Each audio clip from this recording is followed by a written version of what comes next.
Dear student, मैं संजय खान और हम पढ़ रहे हैं communicative approach to English language. और पिछली क्लास में हमने पढ़ा था कम्युनिकेटिव अप्रोच के एसेंशियल फीचर्स के बारे में।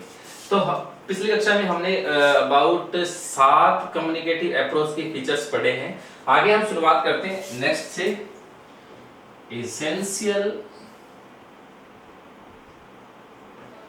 एसेंशियल फीचर या इंपॉर्टेंट लिख देते हैं, इंपॉर्टेंट फीचर्स।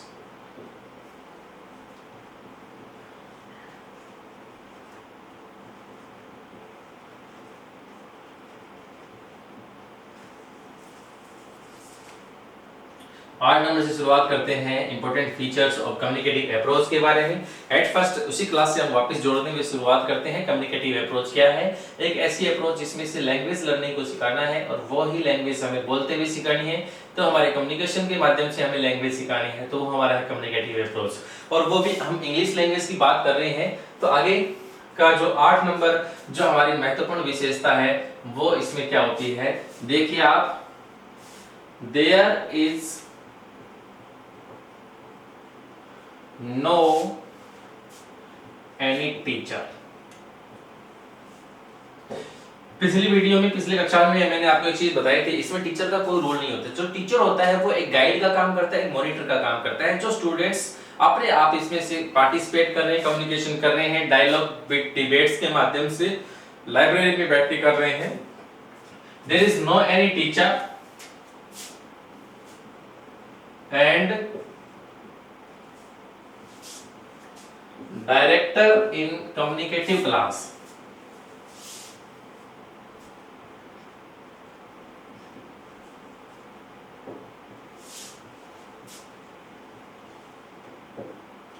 इन कम्युनिकेटिव क्लास में नहीं होता है, टीचर का रोल होगा। वो टीचर जो होगा स्टूडेंट्स, वो एक गाइड होता है। क्या होता है?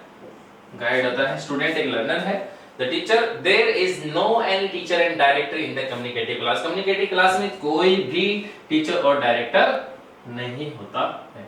9 नंबर हम देखते हैं। It has no ban of using mother tongue.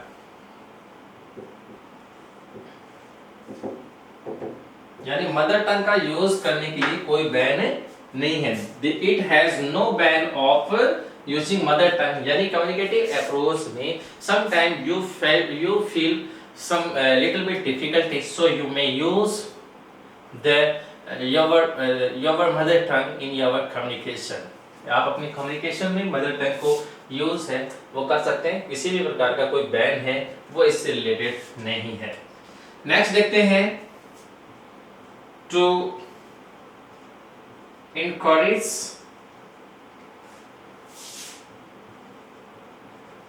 pair work and group work. क्योंकि कम्युनिकेटिव अप्रोच में एक सबसे इंपॉर्टेंट चीज है, कम्युनिकेटिव अप्रोच में अकेला व्यक्ति कुछ नहीं कर सकता है। वो इसलिए नहीं कर सकते है कि मान लो a single person wants to learn himself, कि वो खुद ऐसे चाहता है कि मैं अकेला सीख लूं। लेकिन कम्युनिकेशन अकेला व्यक्ति कैसे कर पाएगा? It's impossible. So for making the communication को करने के लिए उसे क्या करना पड़ेगा? पेयर वर्क और ग्रुप वर्क में ही इन्वॉल्व होना पड़ेगा। यदि वो पेयर वर्क और ग्रुप वर्क में इन्वॉल्व होता है, ठीक है, तो definitely it should be developed in their language.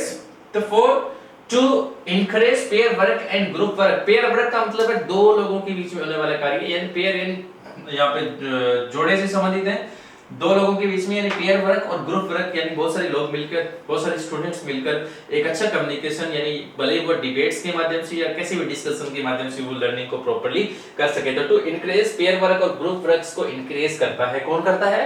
Communicative approach करता है। नेक्स्ट है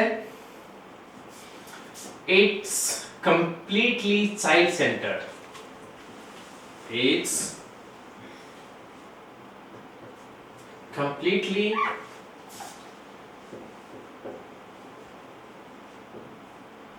child centered। चाइल्ड सेंटर्ड कह दो या लर्नर सेंटर्ड कह सकते हैं। इट्स कंप्लीटली चाइल्ड सेंटर्ड का मतलब है यहाँ पे if the teacher thinks that कि मुझे यह पढ़ाना है, मैं इस तरीके से स्टूडेंट्स में इस कम्युनिकेटिव अप्रोच को डेवलप कर सकता हूँ, तो this is wrong thing to take the communicative approach. According to communicative approach this kind of all facilities should be completed child centred. जो बालक है वो क्या चाहता है, वो किस तरीके से सीखना चाहता है, वो लैंग्वेज में किस तरीके से भाग लेना चाहता है कम्युनिकेटिव अप्रोच के माध्यम से, तो ये चाइल्ड सेंटर्ड होती है, टीचर सेंटर्ड नहीं होती है। याद रखें, और एग्जाम के लिए इंपॉर्टेंट भी है, ऐसे भी पूछ लिया जाता है कि जो कम्युनिकेटिव अप्रोच है वो उसमें सबसे महत्वपूर्ण भूमिका है वो किसकी होती है, तो इसमें एक चाइल्ड की होती है, एक लर्नर की महत्वपूर्ण भूमिका होती है। टीचर का रोल एक गाइड के रूप में होता है, एक मॉनिटर के रूप में ही होता है। It's completely child centred. Next है 11 हमारे इंपॉर्टेंट फीचर्स हो गए हैं। 12 है motivates to do best. Communicative approach का सबसे इंपॉर्टेंट चीज ये मानी जाती है कि मोटिवेट्स टू बेस्ट का मतलब ये होता है कि अच्छा करने के लिए अभिप्रेरित करना, अच्छा करने के लिए अभिप्रेरित करना, यानी motivates to do best, motivates to do best. Next है वो है judicious allowed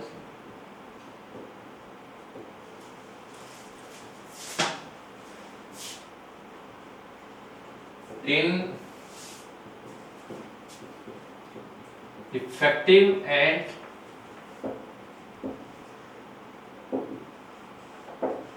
meaningful communication।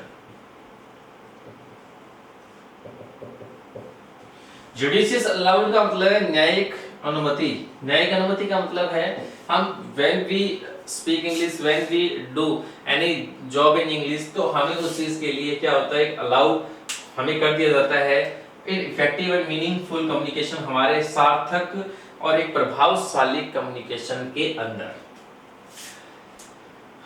Next है students learn by discovery. Students learn by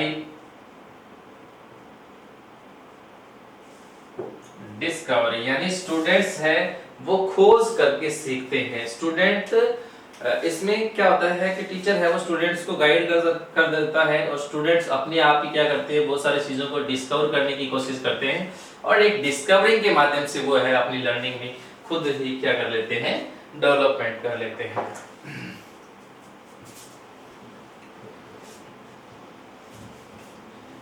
next है student this approach develop LSRW।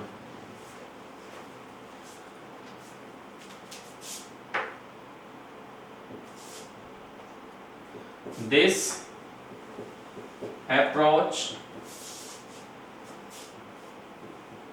develops LSRW।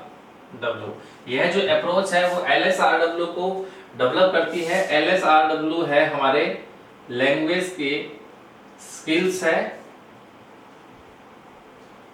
क्या है, स्किल्स है। 4 हमारे पास स्किल है और जिस स्किल को हम 2 भागों में बांट सकते हैं, जो 4 स्किल्स है इनको 2 भागों में बांट सकते हैं। एक बांट सकते हैं रिसेप्टिव स्किल्स बांट सकते हैं, रिसेप्टिव स्किल्स बांट सकते हैं और दूसरा प्रोडक्टिव स्किल बांट सकते हैं। प्रोडक्टिव स्किल के बारे में दोनों में 2-2 स्किल काम करती है। जो रिसेप्टिव स्किल है वो है लिसनिंग एंड रीडिंग और जो प्रोडक्टिव स्किल है वो है स्पीकिंग एंड राइटिंग है। LSRW से मतलब listening, speaking, reading and writing skills for in our English language. Receptive skill का मतलब है उन स्किल को जो हम ग्रहण करते हैं और प्रोडक्टिव स्किल को मतलब है कि जो हम सीखी हुई चीज को प्रोडक्ट करते हैं, यानी ये चीज हमने सीखा हुआ है। तो लिसनिंग यानी कोई चीज हम सुनकर क्या करते हैं, अधिग्रहण करते हैं, सीखते हैं, रीडिंग करके भी कर सकते हैं, और जो हमारा आउटपुट होता है लर्निंग और रीडिंग करने के बाद वो होता है स्पीकिंग करना, यानी बोलते हैं हम कौन सी चीजें बोलते हैं, जिन चीजों के बारे में हमें पता होता है, और उन्हीं चीजों को हम क्या करते हैं, राइटिंग कर देते हैं। तो दिस अप्रोच डेवलप्स LSRW, ये जो कम्युनिकेटिव अप्रोच है वो LSRW को डेवलप करती है। किस प्रकार से करती है, क्योंकि जब कम्युनिकेशन होगा स्टूडेंट्स तो क्या होगा, लिसनिंग भी होगी, और उसके साथ साथ क्या होगा, स्पीकिंग भी होगा। और कभी कई चीजें हमें सीखनी होती हैं और कम्युनिकेट करने के लिए तो हमें बुक्स का, लाइब्रेरी का, उन चीजों की हमें हेल्प लेनी पड़ती है, तो इसलिए रीडिंग स्किल्स भी काम में आएगा। और इसके साथ साथ रीडिंग स्किल के साथ साथ when sometimes we use writing skills in our communication में हम अपनी राइटिंग स्किल को भी काम में ले सकते हैं, क्योंकि बोलने के साथ साथ लिखने भी कम्युनिकेशन इतना ही इंपॉर्टेंट रोल प्ले करता है। तो चारों के चारों स्किल है वो हमारे लिए इस कम्युनिकेटिव अप्रोच डेवलप करती है। नेक्स्ट 15 है, वो ये है, it's stresses on functional aspect.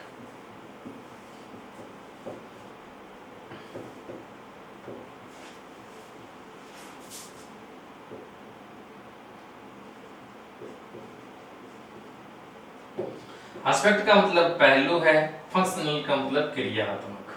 क्रियात्मक पहलू से मतलब होता है कि हम प्रैक्टिकली उस काम को क्या करते हैं, करना पड़ता है, ठीक है।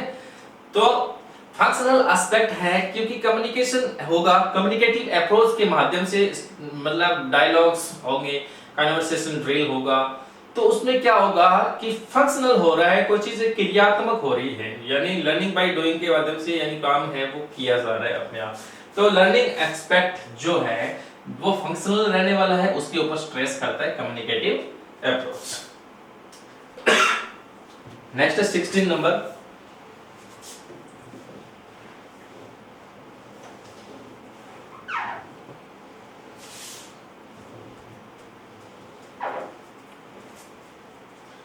it's discourse competence।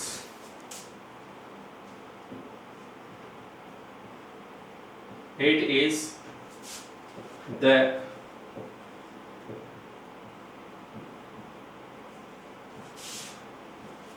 Discourse competence से मतलब है कि विभिन्न प्रकार की इसमें कॉम्पिटेंस है वो इंक्लूड होती है, जैसे हम स्पीकिंग में बात कर ले, राइटिंग में बात कर ले, तो एक डिस्कोर्स कॉम्पिटेंस है उसको यह क्या करता है, डेवलप करता है। तो इसमें डिस्कोर्स कंपटीशन और ये लाइन है वो स्टूडेंट्स बहुत ही इंपॉर्टेंट रहती है एग्जाम में, क्योंकि एक क्वेश्चन आया था fluency, discourse competition, language appropriateness rate के अंदर पिछले वैकेंसीज में इस प्रकार से क्वेश्चन आए हुए, तो आप इस 16 नंबर को आप प्रॉपर्ली इसको लर्न करने का प्रयास करेंगे।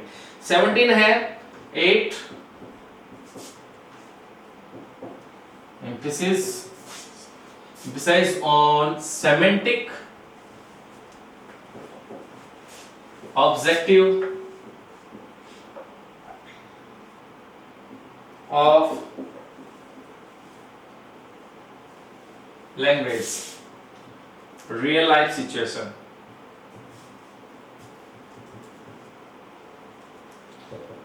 सेमेंटिक ऑब्जेक्टिव होनी चाहिए, रियल लाइफ सिचुएशन पे बेस्ड होनी चाहिए, जो भी इसमें काम में आएगा, and meaning of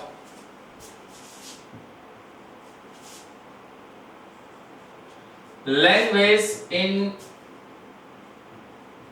context in its grammar.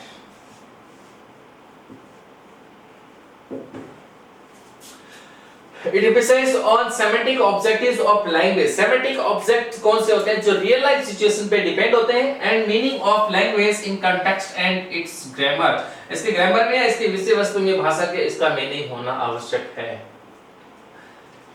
ये हमारे कुछ 17 और 17 इंपॉर्टेंट इसके माने जाते हैं, फीचर्स माने जाते हैं, इनसे इंपॉर्टेंट जो फीचर्स हैं जो हमने अभी इसी क्लास में पढ़ा है। साथ में इन सभी फीचर्स को आप अच्छे तरीके से याद रखेंगे, और सबसे इंपॉर्टेंट चीज है क्योंकि इससे रिलेटेड एग्जाम में क्वेश्चन आ सकता है, और कैसे आएगा जो मैंने आपको पहले भी आपको एक्सप्लेन कर दिया है, which is correct about communicative approach, which is not correct about communicative approach इस प्रकार से आएगा। इसी सा क्वेश्चन बात करते हैं तो कम्युनिकेशन जो वर्ड है वो कौन से वर्ड से लिया गया, तो कम्युनिस्ट वाला है, वो आप याद कर लेंगे। सारे फीचर्स को आप लाइन टू लाइन, आपके एक एक फीचर्स है वो कंप्लीटली आपके याद होना जरूरी है। स्टूडेंट एक दो डेफिनेशंस या इंपॉर्टेंट सबसे पहले वो पढ़ते हैं, उसके बाद में कम्युनिकेटिव अप्रोच के मेरिट और डीमेरिट के बारे में पढ़ेंगे।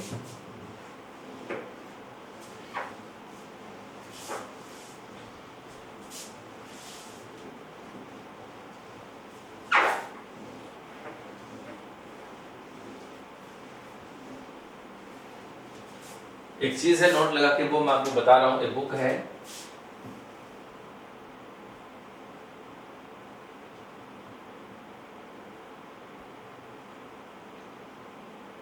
Writer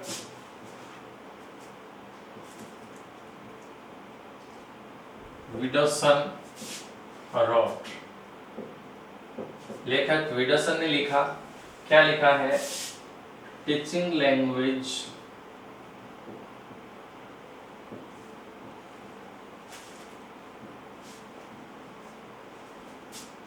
as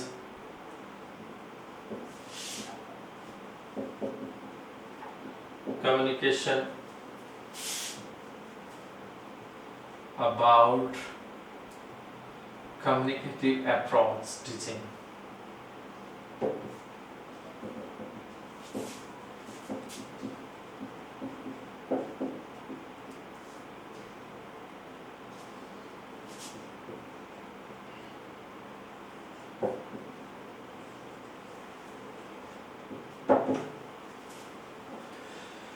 the writer Widdowson right, कई बार उसका नाम पूछ लिया जाता है कि ये टीचिंग लैंग्वेज एज कम्युनिकेशन, यानी कम्युनिकेशन के बारे में शिक्षण, भाषा शिक्षण जो है वो किसने लिखा, तो वो आप याद रखेंगे, उसका राइटर है विडोसन। विडोसन लिखा है teaching language as communication about communicative approach teaching English. Okay, next है वो आप इंपॉर्टेंट याद रखेंगे, एग्जाम में पूछ लिया जाता है, वो है क्रिस्टोफर ब्रमफिट। क्रिस्टोफर ब्रमफिट याद रखेंगे,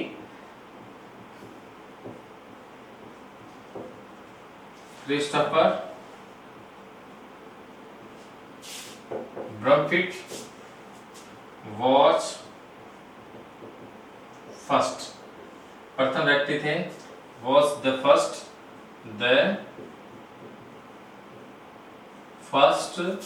to propose a change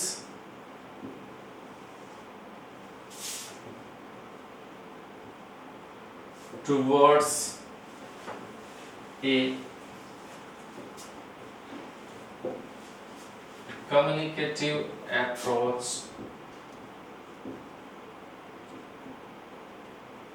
teaching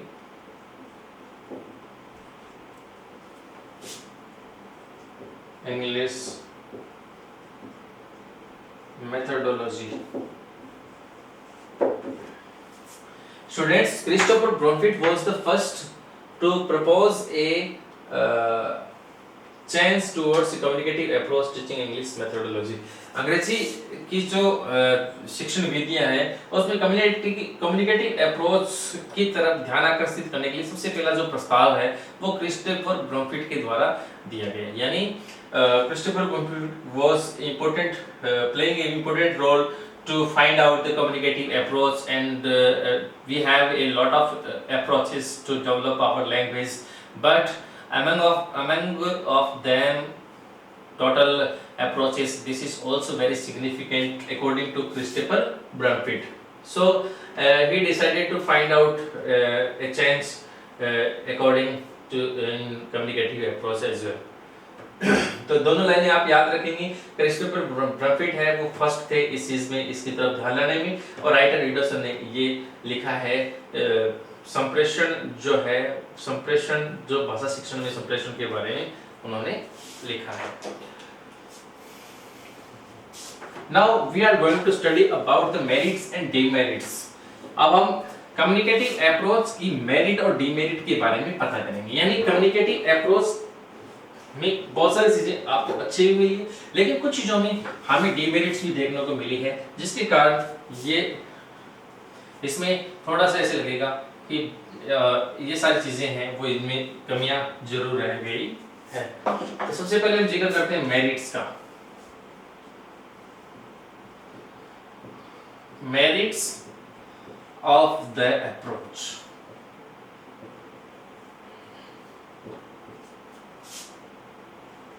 यानी अप्रोच की मेरिट्स के बारे में। ठीक है, सबसे पहला मेरिट है कि इसमें क्या करते हैं, स्टूडेंट जो है,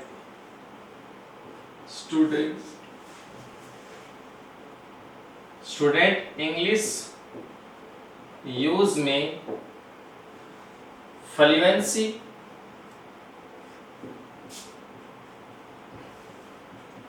एक्यूरेसी और एप्रोप्रिएटनेस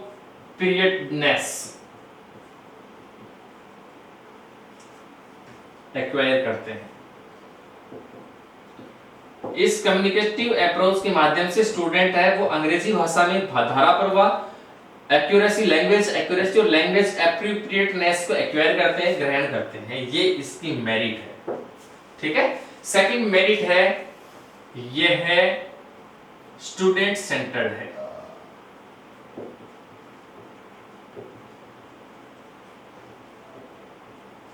यह स्टूडेंट सेंटर्ड है। थर्ड इसका मेरिट है कि एक प्रैक्टिकल यूटिलिटी में यह एक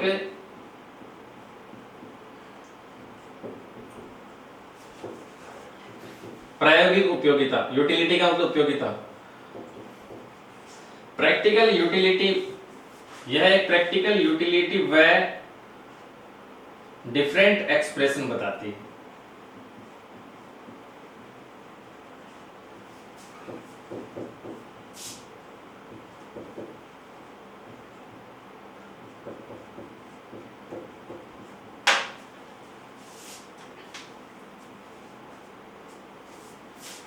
चार नंबर इसका मेरिट है कि ये लैंग्वेज में इंटरेस्ट क्रिएट करने के लिए इंपॉर्टेंट है। यह है लैंग्वेज में इंटरेस्ट क्रिएट करता है। कम्युनिकेटिव अप्रोच है वो हमारा भाषा के अंदर क्या करता है, इंटरेस्ट को अराइज करता है, इंटरेस्ट को जगाता है, पैदा करता है, क्रिएट करता है। ये इसका मेरिट है।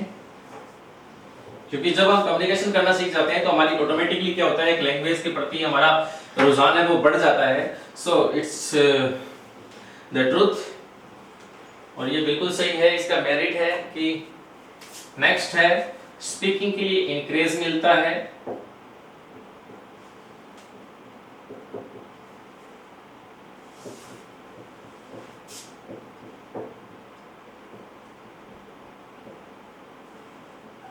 स्पीकिंग के लिए प्रोत्साहन मिलता है। इंकरेज का मतलब प्रोत्साहन। एंड स्पीकिंग के लिए we have a lot of opportunity to speak ourselves in English. बहुत सारी अपॉर्चुनिटीज हमारे पास होती है इंग्लिश में खुद को एक्सप्रेस करने के लिए, तो स्पीकिंग के लिए इंकरेजमेंट हो गया। अगला है वो है ग्रामर डेवलपमेंट। क्योंकि जब स्पीकिंग की, राइटिंग की ऐसे स्किल्स की बात आती है तो डेफिनेटली हमारे ग्रामर का जो कॉम्पिटेंस होगा वो इंपॉर्टेंट होगा।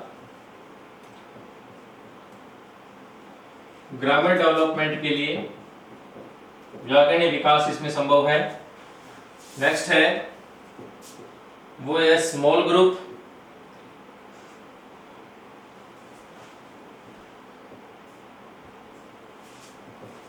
में इंटरेक्ट करने से, इंटरेक्ट का मतलब आपस में आदान प्रदान, इंटरेक्ट करने से कम्युनिकेशन को क्या होता है, हमारा कॉन्फिडेंस डेवलप होता है। स्मॉल ग्रुप में इंटरेक्ट करने पर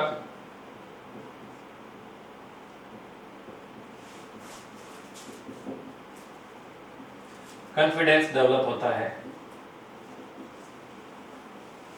ठीक है, नेक्स्ट है 8 नंबर इसका मेरिट है वो है लर्निंग। जो अधिगम होता है वो स्टूडेंट खुद करते हैं, यानी स्वतः वो अधिगम करने का जो कौशल है वो उनमें क्या होता है, विकसित होता है। तो लर्निंग सेल्फ जनरेटिंग एक्सरसाइज होती है। लर्निंग सेल्फ जनरेटिंग एक्सरसाइज होती है।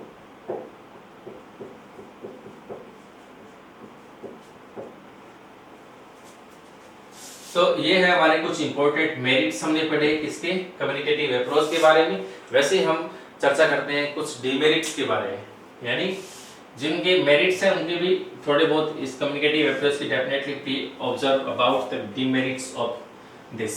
तो डिमेरिट्स कौन से हैं वो देखते हैं और पता करते हैं कौन कौन से डिमेरिट्स हमें लर्न करने हैं, क्योंकि एग्जाम में डिमेरिट्स के बारे में भी पूछा जा सकता है।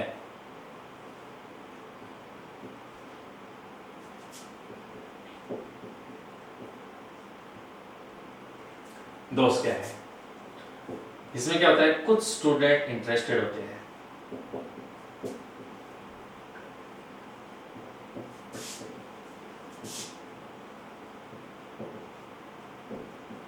इसमें कुछ स्टूडेंट ही इंटरेस्टेड होते हैं, सभी स्टूडेंट इसमें इंटरेस्टेड नहीं होते हैं। नेक्स्ट है वो है ओवर क्राउडेड और अनवाइडली क्लासरूम में, ओवर क्राउडेड व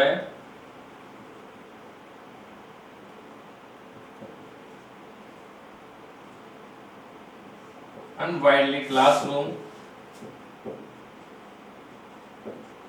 में ग्रुप वर्क क्योंकि क्लास जब ओवर क्राउडेड होगी, बहुत ज्यादा होगी, अनवाइडली क्लासरूम होगा तो उसमें ग्रुप वर्क व फेस टू फेस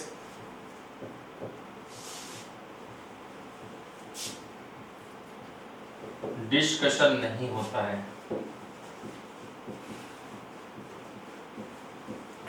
ये इसका डिमेरिट है, क्योंकि क्लास जब अनवाइडली होगी, ओवर क्राउडेड क्लासरूम रहेगा तो ग्रुप वर्क और फेस टू फेस डिस्कशन है वो विद्यार्थियों में नहीं हो सकता है। नेक्स्ट इसका डिमेरिट है, इस अप्रोच के लिए ट्रेंड टीचर नहीं है।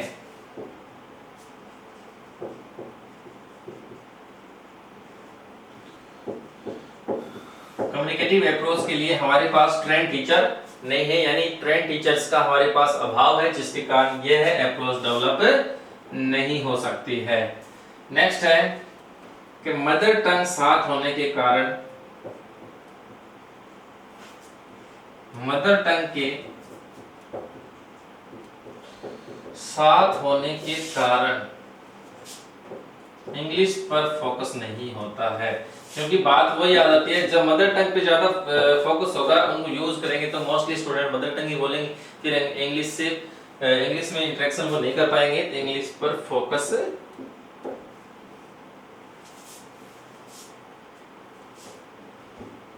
नहीं होता है। नेक्स्ट डिमेरिट है वो है कक्षा में बहुत सारे कई स्टूडेंट क्या होते हैं, बैकवर्ड स्टूडेंट होते हैं लर्निंग के मामले में, तो बैकवर्ड स्टूडेंट के लिए सूटेबल नहीं है।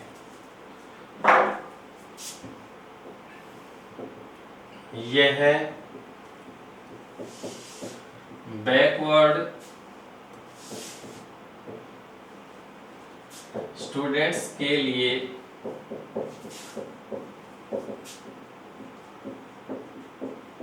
सूटेबल नहीं है,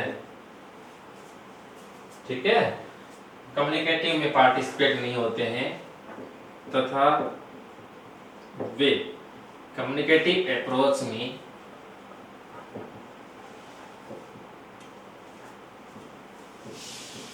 कम्युनिकेशन में भाग नहीं लेते, यानी पार्टिसिपेट नहीं होते।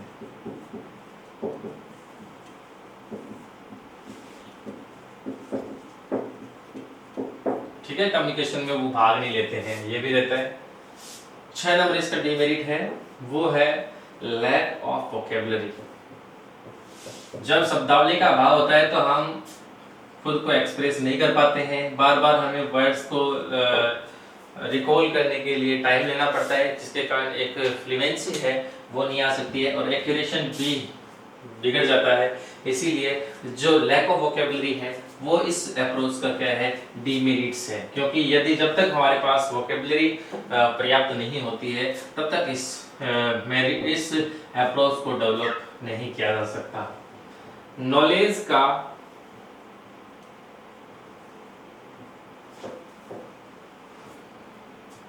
इस एटमॉस्फेयर में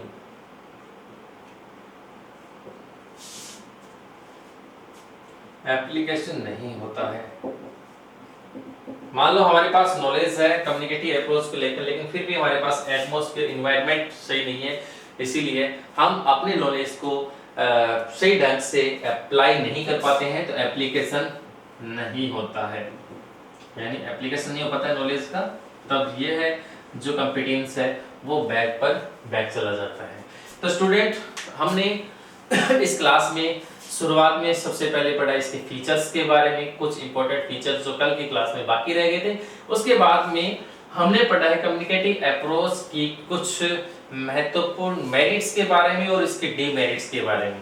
तो 4 चीजें हो चुकी है। What is communication approach, next sum essential features of communicative approach, सभी लाइनें आपको याद रखनी है।